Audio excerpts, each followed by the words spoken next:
একটা কথা যে তারেক রহমান কাগুজে বাঘ, এটা অনেক স্প্রেড করেছে। তারেক রহমান তো আসলে কাগুজে বাঘ। আপনারা কি মনে করেন তারেক রহমান অনেক কিছু?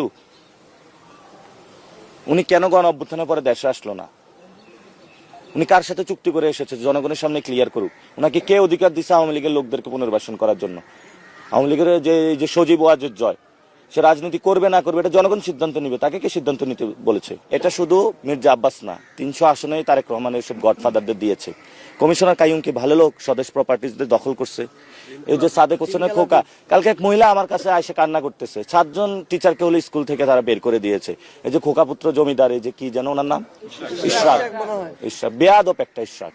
তো এই যে তারা বেয়াদবিগুলো মানুষের সাথে করতেছে। এই যে রবিউল খুনের মামলার আসামি, চারিদিকে তাকায়া দেখি সন্ত্রাস আর সন্ত্রাসে পড়া, কোন জায়গা যায় এসে পড়ছি। এখন আফগানিস্তানে যখন কেউ অ্যাসাইনমেন্টে আসে, সে আইসা দেখে কোন জায়গায় যে পা দিলে মাইন। আমি হলে এই অবস্থায় আছি। শাহজাহানপুরের দিকে যাই, ওইখানে একটা মাইন, ওই মাইন আমার হলো ডিফিউজ করতে হইতেছে। ধানমন্ডির দিকে আরেকটা মাইন, উত্তরার দিকে জাহাঙ্গীরকে লাগায় রাখছে, ঢাকা 20 একজনকে। সবগুলো তো দেখেন গডফাদার সন্ত্রাসী। এখন বলছে উনি প্ল্যান করে আসছে। কি প্ল্যান? যেখানে যেখানে হলো লিচু গাছ আছে ওই জায়গায় লাগাবে, যেখানে আম গাছ আছে ওইটা লাগাবে। আরেক জায়গায় উনি কি করছে, যেখানে মেডিকেল বিশ্ববিদ্যালয় আছে ওইখানে করবে, ওটার উপরে আরেকটা করবে। তো কয়েকদিন পরে ঘোষণা দিবে যে বিএনপি যেটা আছে আরেকটা বিএনপি প্রতিষ্ঠা করা লাগবে।